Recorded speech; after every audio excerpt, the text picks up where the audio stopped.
अस्सलाम वालेकुम। Today's topic is mutation. ठीक है, आपको मेरी आवाज आ रही है ना?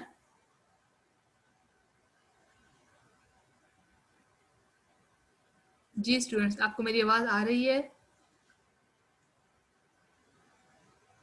Yes, ma'am. Okay, so this is the last topic of our this chapter number 20. So what mutation is? Already you are familiar with this term कि mutation any change in the DNA. ठीक है, कोई ऐसी, जैसे कि आपको पता है कि डीएनए क्या है, basically it is sequence of nucleotides, और उसमें न्यूक्लियोटाइड्स में जो पूरा स्ट्रक्चर न्यूक्लियोटाइड का आपने देखा, उसमें न्यूक्लिक नाइट्रोजनस बेस, उसमें पेंटोज शुगर, फास्फोरिक एसिड का मतलब इस तरीके से ये सारे न्यूक्लियो यूनिट्स जब मिलके पूरा डीएनए बनाता है। अब वहां पर कोई ऐसी चेंज आ जाए, उस चेंज में या एक पूरा न्यूक्लियोटाइड डैमेज हो, या फिर मतलब इसमें काफी ज्यादा टाइप्स हैं। अब अगर आप डायरेक्टली क्रोमोसोम की बात कर लें, क्रोमोसोम का कोई पार्ट मिसिंग है, so this is all due to change in the DNA. सही, so this is basically mutation. अब हम थोड़ा सा अगर हम डीएनए को ही देख लें, ऐसा कि हमने इसकी इनिशियल कंपोजिशन ऑफ डीएनए के बारे में बात की थी कि डीएनए के अंदर इतनी इंफॉर्मेशन है कि एक बुक जिसके 1000 पेजेस हों, मतलब 280 बुक्स जिसके 1000 पेजेस हों, और हर एक पेज पे इतने वर्ड्स हों, तो इट मीन्स के वन क्रोमोसोम के अंदर इतनी इंफॉर्मेशन है। तो इतनी इंफॉर्मेशन में कहीं थोड़ी सी भी मिस्टेक हो जाए, कुछ चीज़ें उसमें गलत हो जाएं, तो वो बहुत बड़े मेगा डिजास्टर्स या बहुत बड़े डिजीजेस काज हो जाती हैं, इवन की डेथ भी हो सकती है। तो जो हमारी इनिशियल अंडरस्टैंडिंग है, that is all about the data present in the chromosome. या फिर अच्छा, अब एक बड़ी इंटरेस्टिंग बात यह है कि अगर तो आप DNA in all the cells of an adult human, आप एक बड़े इंसान के तमाम बॉडी के सेल्स में से, ठीक है, in all the cells of, मतलब देखिए तमाम बॉडी के सेल्स में से डीएनए निकालें और उसको लाइन अप करें एंड टू एंड, जैसे कि आपने इसको देखा था ना, इसका इनिशियल स्ट्रक्चर जो आपने न्यूक्लियोसोम में देखा है, मतलब इतना सुपर कॉइल, कैसे कॉइलिंग हुई पड़ी है, आप उसको खोल के लाइन एंड टू एंड कर लें तो इट वुड स्ट्रेच कितना ज्यादा, नियरली 100 बिलियन किलोमीटर। तो इसकी लेंथ इतनी बन जाएगी, that is 100 billions of the kilometre, यानी कि ये कितना डिस्टेंस है, 60 times distance from earth to the Jupiter. ये जो हमारा सोलर सिस्टम है, इसमें हमारे जितने भी ये स्टार्स हैं, प्लैनेट्स हैं, ठीक है, जो हमारे प्लैनेट्स हैं, अर्थ और ये जुपिटर, और ये आपको मुख्तलिफ नजर आते रहते हैं, मार्स, वीनस, ठीक है। तो इनमें से जो मुश्तरी जुपिटर को ये कह रहा है, तो ये कहता है कि तकरीबन उसका भी 60 टाइम्स है, यानी कि आप 60 टाइम्स अर्थ से उस जगह पर जाएं, तो इससे ये इतना डिस्टेंस हमारा डीएनए की लेंथ हमारी बॉडी के अंदर मौजूद है। अब हम बात बेसिकली आ जाते हैं इन डीएनए के अंदर चेंजेस की वजह से, तो it there can be any mistake in their application और damage to the genetic message causing mutation. अब रेप्लिकेशन आपने देखा कैसे रेप्लिकेट करता है, आपने उसका देखा था सेमी कंजर्वेटिव मॉडल, इस तरीके से आपने उसका स्ट्रक्चर देखा, ठीक है। तो उनमें रेप्लिकेशन के दौरान कहीं पर किसी भी चेंज की वजह से एनी मैसेज जो होता है वो अगर डैमेज हो जाता है, तो म्यूटेशन की वजह से ये सब कुछ होता है। अब म्यूटेशन अगर तो हो जाए किसी बड़े इंसान की सोमैटिक सेल्स में, यानी कि हमें पता है ना कि सेल्स दो तरह के होते हैं, एक वो सेल्स जो दूसरे बॉडी पार्ट्स के which are not related to the sex cells, ठीक है, कि जो हमारे जर्म सेल्स, एग्स और स्पर्म्स में, जैसे कि हमें पता है कि फीमेल सिस्टम, रिप्रोडक्टिव सिस्टम और मेल रिप्रोडक्टिव सिस्टम में अगर कहीं म्यूटेशन हो जाए उनके जीन्स में, तो वो इशू आगे ट्रांसफर होता है नेक्स्ट जनरेशन में। लेकिन अगर सोमैटिक सेल्स में हो जाए तो वो पास ऑन नहीं होता, एंड सो है little evolutionary consequence than the germ line change, यानी कि अगर उनके डीएनए चेंज हो गया एग्स का या स्पर्म्स का, तो ये चीज आगे ट्रांसफर होती चली जाती है नेक्स्ट जनरेशन में। So mutation in germ line cell is pass to the subsequent generations, यानी कि अगर तो इस जर्म लाइन सेल, यानी कि एग्स और स्पर्म, उन प्रोड्यूसिंग सेल्स में ये म्यूटेशन आ जाती है, तो ये वहां पर एग्स और स्पर्म और उसके बाद उससे अगली जनरेशन में आगे शिफ्ट हो जाती है, एंड दस providing the raw material from which selection produce evolutionary change. यानी कि जहाँ से इस चीज को हमने एवोल्यूशन से लिंक इसलिए कर दिया कि देखिए एक चेंज आ गई है, मतलब म्यूटेशन की वजह से उस ऑर्गेनिज्म के अंदर कोई तब्दीली आ गया। वो तब्दीली किसी किस्म की हो सकती है, वो कोई डिजीज भी आ सकती है, उसमें वो मज़ीद पावरफुल हो सकता है शेप के हवाले से, बॉडी फंक्शनिंग के हवाले से। अब अगर वो वाली चेंज इन्वायरमेंट ने वो इन्वायरमेंट के लिहाज से वो बेहतर है, ठीक है, फिर तो वो उसी के अंदर उसको और मज़ीद सपोर्ट करेगा इन्वायरमेंट, और वो क्वालिटी आगे परसिस्ट करती चली जाएगी और वो आगे कंसिस्टेंटली मूव करेगी नेक्स्ट जनरेशन में, और इसके बाद वो उस ऑर्गेनिज्म की पूरी स्पीशी में एवोल्यूशन यानी कि वो आगे चलती जाएगी नेक्स्ट जनरेशन में। ये तो खैर हमने इसको डिस्कस कर लिया from the evolutionary point of view. यहाँ से हमने इसकी क्लासिफिकेशन देखनी है, what is basic classification of mutation. तो इसमें दो मेन पॉइंट्स हैं। एक तो क्रोमोसोमल एबरेशन, यानी कि जो आपने पढ़ा था पिछले सेल साइकिल के चैप्टर में, आपने पूरा एक क्रोमोसोम नंबर देखा कैसे कम हो गया, कैसे इंक्रीज हो गई, कौन कौन से आपने डाउन सिंड्रोम पढ़ा, आपने क्लिनफेल्टर पढ़ा, आपने इसी तरीके से टर्नर सिंड्रोम पढ़ा कि उसमें मिसिंग या प्रेजेंस या absence of another extra chromosome, that is called chromosomal ablation. And point mutation के, यानी कि एक क्रोमोसोम के ऊपर किसी खास एक पॉइंट के ऊपर कोई छोटी सी चेंज, थोड़ा सा न्यूक्लियोटाइड का चेंज हो जाना, जैसे कि आपने उस डिजीज में पढ़ा था जिसमें अपने सिकल सेल एनीमिया काज हो गया था, हीमोग्लोबिन में चेंज होने, हीमोग्लोबिन में जो उसकी प्रोटीन का सीक्वेंस है, अगर वहां से एक न्यूक्लियोटाइड भी चेंज हो जाएगा तो जिसकी वजह से सिकल सेल एनीमिया हो सकता है, ठीक है। यानी कि जो हमारी ब्लड में हीमोग्लोबिन में ऑक्सीजन कैरिंग कैपेसिटी है वो खत्म हो जाती है due to change of one nucleotide, ठीक। ये हम आगे डिटेल में ये टॉपिक पढ़ेंगे, बल्कि ये पिछले इसी चैप्टर में एक आप डायग्राम है, मैं आपको शेयर दिखा देती हूँ कि कैसे एक न्यूक्लियोटाइड के चेंज होने की वजह से, ये देख लें, ये यहाँ पर इस पूरे न्यूक्लियोटाइड का सीक्वेंस है नॉर्मल हीमोग्लोबिन में, ठीक है। वाइल ये इसके ऊपर ना लगे हुए हैं amino acids, violin, histidine, leucine, threonine, proline, glutamic acid. अच्छा, अब ये जो न्यूक्लियोटाइड, ये जो अमाइनो एसिड्स हैं, ये अमाइनो एसिड्स कैसे अपनी खास सीक्वेंस में आते हैं? They are due to the genetic code. Genetic code का जो टॉपिक हमने पढ़ा था, जेनेटिक कोड अगर सही हो, और जेनेटिक कोड क्या है? They are triplet nucleotide, 3 nucleotides, यानी कि आपने देखा था GCU, AUG, ACC, ठीक है। तो 3 न्यूक्लियोटाइड्स जब इकट्ठे होते हैं तो एक जेनेटिक कोड बनाते हैं। अब अगर उस न्यूक्लियोटाइड में कोई एक भी गलत आ जाए, उसमें अपनी जगह पर नहीं होगा, तो क्या होता है कि वो वाला अमाइनो एसिड, ठीक है ना, अमाइनो एसिड्स मिलकर प्रोटीन बनाते हैं, तो वो अमाइनो एसिड के बजाय कोई और अमाइनो एसिड लग जाएगा। अब जब कोई और अमाइनो एसिड लगेगा तो जो प्रॉपर स्ट्रक्चर है प्रोटीन का, दैट हैज बीन डिसरप्टेड, वो गलत हो गया। अब इस हीमोग्लोबिन में ही जो आप देख रहे हैं, that is a protein molecule, और इसमें अमाइनो एसिड्स लगे हुए हैं।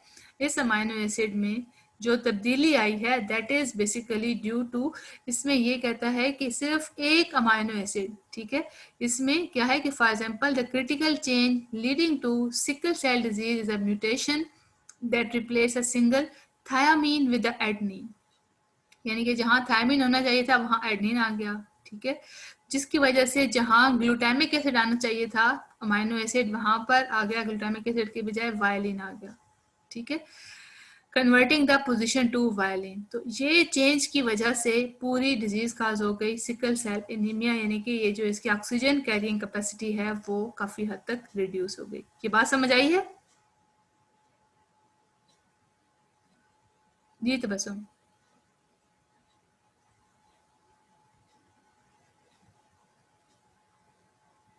Hello, yes ma'am. ये बात समझ आई या नहीं आई? आ गई।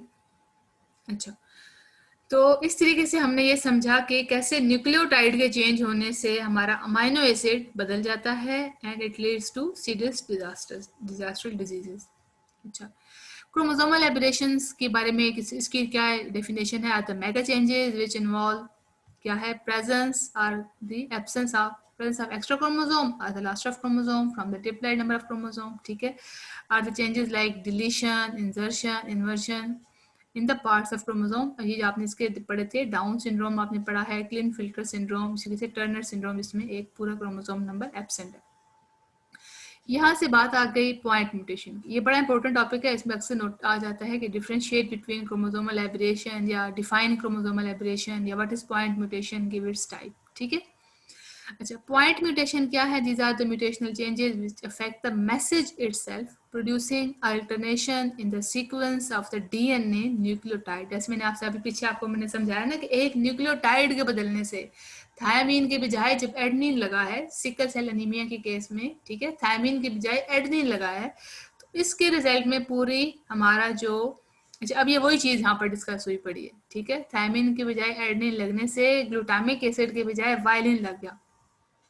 अच्छा, अब ये चीज मैं आपको यहाँ से एक्सप्लेन करूंगी कि if alteration involve only one or the few base pair की, कौन सी, जो न्यूक्लियोटाइड के बेस पेयर, न्यूक्लिक एसिड्स की जो नाइट्रोजनस बेसिस हैं, in the coding sequence that are called point mutation. अगर तो वहां पर उन न्यूक्लियो, जैसे कि मैं आपसे कह रही हूँ ना कि वहां पर थायमिन के बजाय एडेनिन लग गया, वो कह रहा है कि in one or the few, अगर एक या चंद एक बेस पेयर्स में कोई चेंज आ गई है, so that is called point mutation. यानी कि वहां जो क्रोमोसोमल एबरेशन है वहां पे पूरा क्रोमोसोम नंबर आगे पीछे चला गया, कम या ज्यादा, तो पॉइंट म्यूटेशन के न्यूक्लियोटाइड्स के जो बेस पेयर्स हैं इनमें चेंज आ जाना।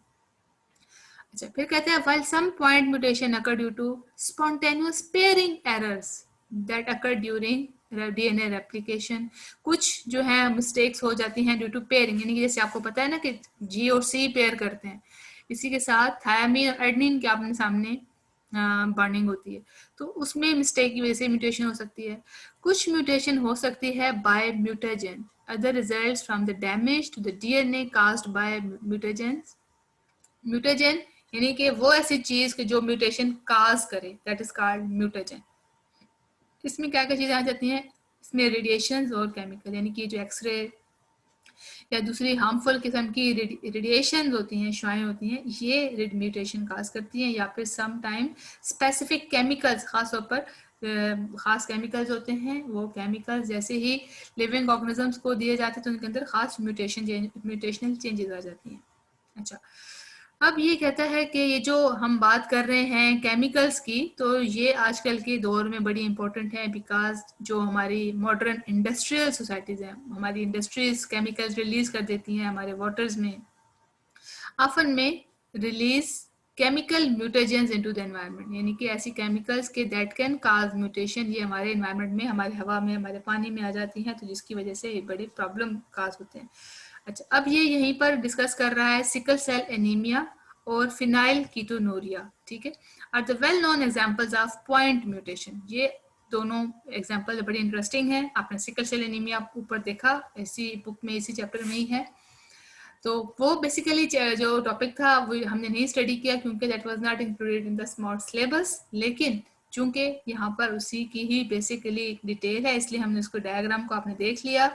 इसमें बस समझने की बात ये है कि यहाँ पर आगे डिस्कस भी हुई पड़ी है कि sickle cell anaemia is a point mutation that leads to the change of amino acid glutamic acid into the valine at position number 6 from N terminal and in the hemoglobin beta chain, यानी कि haemoglobin के beta chain में position number 6 पर glutamic acid से violin में change हो जाता है। ये आप अपना पेज नंबर, अगर आप देखें दैट इज पेज नंबर 140, तो पेज नंबर 140 पे यही डायग्राम आपको नजर आ रही है कि जिसमें जो ग्लूटामिक एसिड की बजाय वायलिन लग गया। क्यों? क्योंकि यहाँ पर इसका जो न्यूक्लियोटाइड है थायमिन की बजाय एडेनिन लगा है, तो जिसकी वजह से reducing its ability to carry oxygen, और इसकी ऑक्सीजन कैरिंग एबिलिटी जो है दैट हैज बीन रिड्यूस्ड, वो कम हो गई। अच्छा, अब ये जो टेबल है ये पूरा यहाँ पर आपको समझ आ जाएगी कि कैसे कोई ये नॉर्मल डीएनए यानी कि A B and C, no mutation, यानी कि normal beta protein is produced by the B gene. आप देख रहे हैं कि यहाँ पर ये नॉर्मल डीएनए है, A B and C, normal B protein, मतलब सारी की सारा काम नॉर्मल कर रहा है। अब यहाँ पर दोनों एग्जांपल्स प्रेजेंट हैं, दिस इज पॉइंट म्यूटेशन, ठीक है, एंड दिस इज क्रोमोसोमल, आपको नजर आ जाता है कि rearrangement chromosome, changes in the gene position. अच्छा, पॉइंट म्यूटेशन आप यहाँ पर देख रहे हैं 3 टाइप्स के हैं, एक तो बेस सब्सटीट्यूशन, एक है इंसर्शन, एक है डिलीशन। बेस सब्सटीट्यूशन का मतलब क्या है कि आप ये देख रहे हैं कि substitution of the one or the few bases, यहाँ पर आपको एक चीज एडिशनल नजर आ रही है, ये देख रहे हैं आप यहाँ पर एक दो पॉइंट्स यहाँ पर एडिशनल हैं, सब्स्टिट्यूट हो गए यहाँ पर, यानी कि ऐड भी कह सकते हैं। और यहाँ पर सब्स्टिट्यूट का बेसिकली मतलब होता है निमल बदल हो जाना, कुछ और चीज चेंज हो जाना। सो इसकी वजह से जो इसकी बी प्रोटीन बननी है that is inactive because change amino acid disrupt function. अब यहाँ पर ये जो नया चेंज आ गया, सब्सटीट्यूट, इसका नियम बदल लग गया, कोई और यहाँ पर चेंज, जीन में चेंज आ गई है, तो अब इसकी वजह से क्या हो गया कि जो प्रोटीन ये बना रहा है वो प्रोटीन अमाइनो एसिड में तब्दीली की वजह से वो प्रोटीन इनएक्टिव फॉर्म में चली जाती है। ठीक, उसके बाद है इंसर्शन, यानी कि एक पूरा एडिशन हो गया न्यूक्लियोटाइड का, addition of one of the few bases. यहाँ पर ये देख रहे हैं, यहाँ पर एक एडिशन हो गई, एक एक्स्ट्रा ये वाली चीज दरम्यान में ऐड हो गई। So B protein is again inactive because inserted material disrupt proper shape. अब जो चीज आई है उसने भी उसके फंक्शन को डिसरप्ट कर दिया।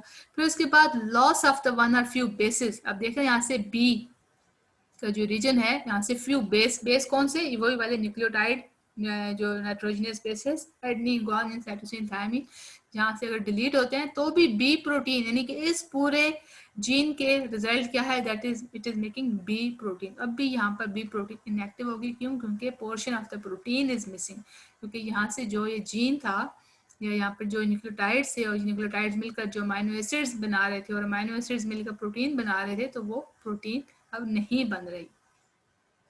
अब अगला जो है that is changes in the gene position. ठीक है, अब जो सीक्वेंस था वो तो बेसिकली ऊपर आप देख रहे हैं ना, जिसमें म्यूटेशन नहीं हुई हुई, ए बी एंड सी, ये नॉर्मल उसकी सीक्वेंस है।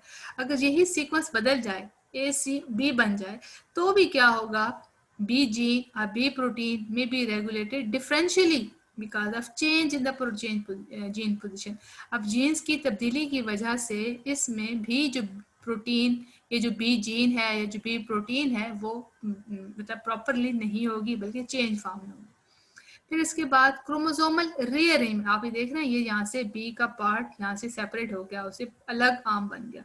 अगेन यहाँ पर बी जीन पूरा ये जो है ये इनएक्टिवेट हो गया, या रेगुलेशन उसकी डिफरेंट वे में होगी, नए तरीके से होगी, क्यों, क्योंकि इसकी जो बी की जो ये जो पोजिशन है ये चेंज हो गई। सो अभी तक हमने chromosomal aberration, point mutation study कर लिया। अब हम एक डिजीज पढ़ने जा रहे हैं, व्हाट इज फिनाइल कीटोनुरिया। इसको हम पढ़ेंगे कि ये क्या चीज़ है। ऊपर आपने पढ़ा था ना सिकल सेल एनीमिया, वो सिंपल सी बात है कि कैसे ग्लूटामिक एसिड की जगह पर वायलिन लग गया। ठीक, फिनाइल कीटोनुरिया में क्या हो रहा है कि इसमें एक कंपाउंड है phenyl alanine is not degraded because of defective enzyme. Defective enzyme कौन सा, फिनाइल एलानिन हाइड्रोक्सिलेज, यानी कि ये एक एंजाइम है, आपको पता है ना, जहाँ पर ASE लगा होता है वो एंजाइम होता है। अब ये एंजाइम भी प्रोटीन है, तो ये इस एंजाइम में डैमेज होने की वजह से, प्रोटीन में चेंज होने की वजह से ये इस कंपाउंड को तोड़ नहीं रहा। इसका काम क्या है, डिग्रेडेशन ऑफ दिस कंपाउंड। अब जब ये डिग्रेडेशन नहीं हो रही तो इसके प्रेजेंट होने की वजह से ये बॉडी में अक्यूमुलेट हो रहा है, ये बॉडी में इकट्ठा हो रहा है, and it is leading to the mental retardation. देख लें कितनी बड़ी प्रॉब्लम बन गई कि ये जो फिजिकल जो स्ट्रक्चर के साथ साथ जो मेंटल जो उसकी डेवलपमेंट फंक्शन, उसको उसने डैमेज कर दिया। As the brain fails to develop infancy, यानी कि स्मॉल छोटी एज में ब्रेन की डेवलपमेंट नहीं होती है। This disorder is because of point mutation. तो ये भी एक पॉइंट म्यूटेशन की तब्दीली, इसमें पॉइंट म्यूटेशन यानी कि एक खास जगह पर मिस्टेक की वजह से ये सारा प्रॉब्लम काज होता है। So this is all about phenylketonuria and phenyl. आपने सारा इसका देखा कि वाई इट हैपन्स, ये अक्सर एग्जाम में आ जाता है, give the reason of phenylketonuria. So this is an example of point mutation. ठीक है, ये डिसऑर्डर है, बीमारी है जिसमें फिनाइल एलानिन कंपाउंड डिग्रेड नहीं होता, टूटता नहीं है। क्यों, क्योंकि जो एंजाइम इसको तोड़ता है, कौन सा एंजाइम, फिनाइल एलानिन हाइड्रोक्सिलेज, ये ही एंजाइम डिफेक्टेड है, इसके बनाने में देयर इज सम मिस्टेक आ रही है, तो जिसकी वजह से जो एंजाइम है ये बॉडी में अक्यूमुलेट, इकट्ठा होना शुरू हो गया, एंड दिस इज, इसकी एक्यूमुलेशन की वजह से ब्रेन या मेंटल रिटार्डेशन हो जाती है, and this is because of point mutation.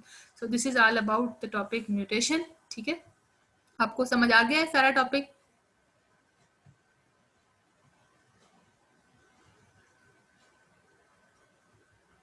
Ji students, topic समझ आ गया आपको?